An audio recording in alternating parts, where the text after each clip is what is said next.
Pitas are absolutely delicious, but are full of calories, low in protein, and are honestly pretty expensive for what you get. So today, in the Anabolic Laboratory, we will be making protein pitas that'll be ready in just about 15 minutes and have 3 times the protein while also being 3 times less expensive. My name is Nick. I have my master's in exercise physiology and I make anabolic recipes and I do videos about pretty much anything in the fitness industry. So if you're into that kind of thing, like this video and subscribe to the channel. If you're ready to make a pita faster than you could physically go buy one, then let's get into it.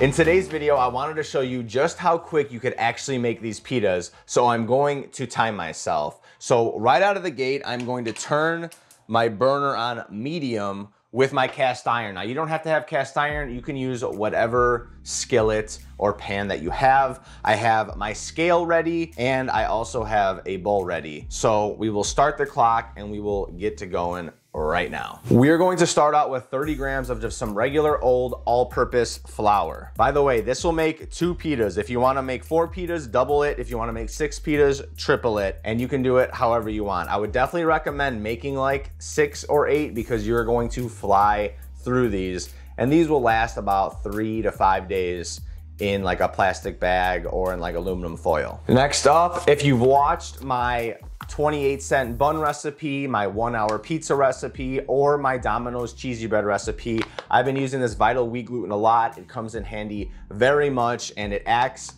just like a regular flour would, and it really doesn't change the taste much at all as long as you get your ratios right. We will use 18 grams here. By the way, you can get this at pretty much any grocery store that you go to, but it's much cheaper if you get it on Amazon.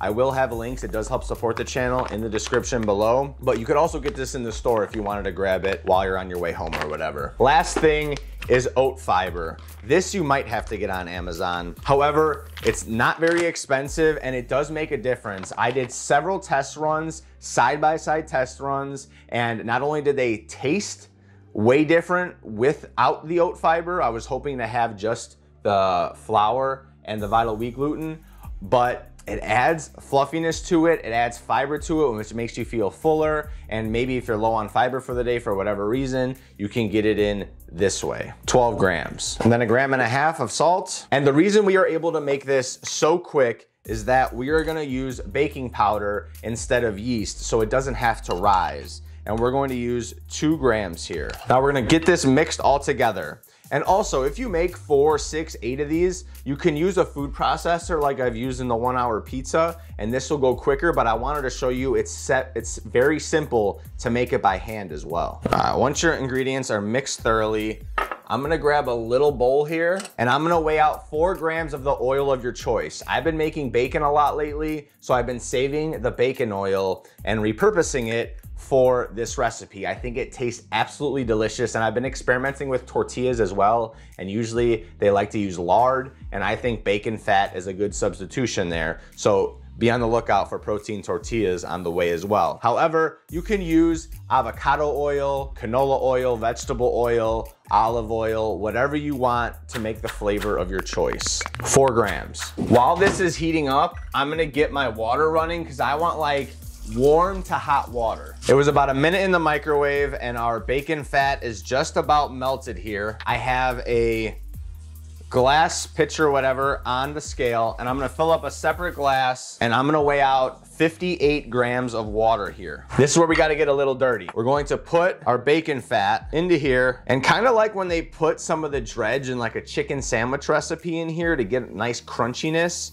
with the coating that you put on, you wanna mix this all up and get the bacon fat throughout. If you get some on the counter, it doesn't matter, you're gonna have this dough on the counter in a second. Just really make sure you get the bacon fat dispersed thoroughly throughout the flour. That's ready to go. Moving the scale off to the side, and we're going to dump in our water. And then I use the spoon that I used to get the bacon fat out, and you can mix this around with your spoon until everything comes together. Once everything is about incorporated, doesn't have to be perfect, we're gonna push this out onto the counter. There's gonna be a little bit extra in the bowl, not a big deal. And now use your hand and really incorporate everything into the dough ball.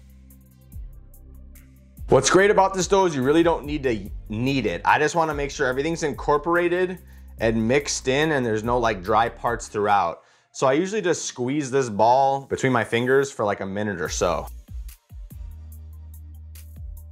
Now, it will be easier to roll if you let the dough sit and relax for about 15 or 20 minutes, but we don't got time for that. You could definitely do it this way. It will take just a little bit longer to roll out, but this gets you to a pita in your tummy faster than you can pretty much go to the grocery store and get it yourself. This dough ball is ready to go. You can weigh this out and split it evenly, but again, we don't have time for that. I really don't care. I'm gonna eat both these pitas anyway. So I'm gonna split what looks like half and half, and we're gonna roll these out. Try and get them as close to a ball as you can. Again, doesn't have to be perfect. We're gonna roll these out flat anyway. I'm gonna grab my rolling pin and I'm gonna dust my surface with a little bit of flour. And this probably takes the longest out of everything, which still isn't that long, only a couple minutes. So I got them flat here. I'm gonna put a little bit of flour on the top so it doesn't stick to the rolling pin, and we're gonna roll this bad boy out. Go a couple rolls one way, a couple rolls another way, a couple rolls another way, just to try and make a circular type of pita. We're in a hurry. Aesthetics aren't everything. It's about if they taste good. So I'm not gonna really care if this is a perfect circle or not. Usually these can go to about 6.5 inches. That's the goal here. They usually end up being about 1/8 of an inch thick. And boom, our first one is ready. I'm gonna pipe this one straight onto the cast iron right now. Just a touch of spray oil onto the pan, and I'm gonna lay this in. We're gonna flatten this ball with our hand a little bit to get this going. A little bit more flour on the top, and then again, we're just gonna roll this bad boy out. You'll see in this cast iron pan that those signature bubbles like a pita start forming. It usually only takes about 1 minute to 2 minutes each side to get to the brownness and crispness that you want on the outside. Before I flip it over, I like to give it a tiny spray on the other side as well. And now I just wait, because this one is also already done being rolled. Once this is done, I'm gonna do the same process with the next one. Once your first one is done, I just take it out of the pan and I put it below a towel that is damp so it doesn't dry out. And again, one quick spray, and then we're gonna put our second one on here. Technically, that finished about 30 seconds ago. Our first pita is done. So literally you have your first pita in 15 minutes. And I was talking and recording, which makes this incrementally harder than if I were just to be by myself and doing this on my own. So you can literally get a pita in 15 minutes. Let me finish this one up, and we will go over the macros, and then we will try the pita, and I'll let you know what's in store next for these. Both pitas are done. It's been about 18 minutes, and I would like to do some comparisons to a real pita. Now, we will just start with the freshness and the actual pita itself. This is the Cantos brand, super famous, the biggest name in Chicago. They use for all like the Euros, all that kind of stuff. Got these at the store yesterday. These feel kind of old. I mean, they just break apart. They're not really fresh. Like, this is supposed to be the best of the best here. $4. Now, mine, fresh, faster than you could have actually went and bought these at the store yourself. And these literally rip apart like a real pita. Not only that, when you actually go ahead and eat them, this tastes better than this. Even if you wrap this towel and you put this in the microwave to make this soft again, because it's not fresh, this isn't as good. I promise you. Not only that, for this pack, I paid $4. There's 6 in here. To make 2 of these, I did the math, cost 43 cents. So to make 6 of them, it's $1.29 per pack, while this is $4 per pack. It's a no-brainer. Not only that, this one has 128 calories in it, and don't even ask me how, because listen to these macros. 1 gram of fat, 18 carb, and 2.5 fat, or 2.5 protein. Doesn't make any sense, because when you add that up, that's less than 128.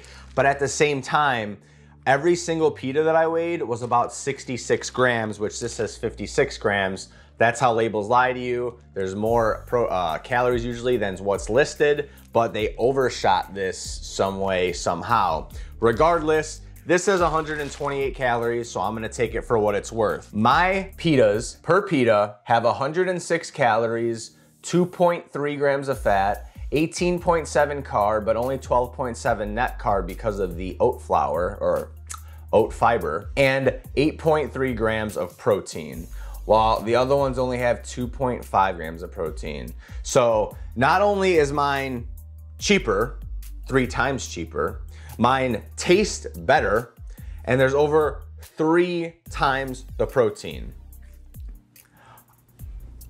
I'm speechless. There's really nothing else to say because in every single facet, my pitas are better than the store-bought ones. Now, in the next few videos that I do recipes, I'm going to do different things with these pitas, and I'm also gonna convert this over. It's like the same thing as a gordita. I'm gonna be making a cheesy gordita crunch from Taco Bell, complete remake of it. I'm also going to do different sandwiches with the pitas, so stay tuned for that. Make sure you subscribe to the channel, and until next time, I will see you in that next one. Deuces.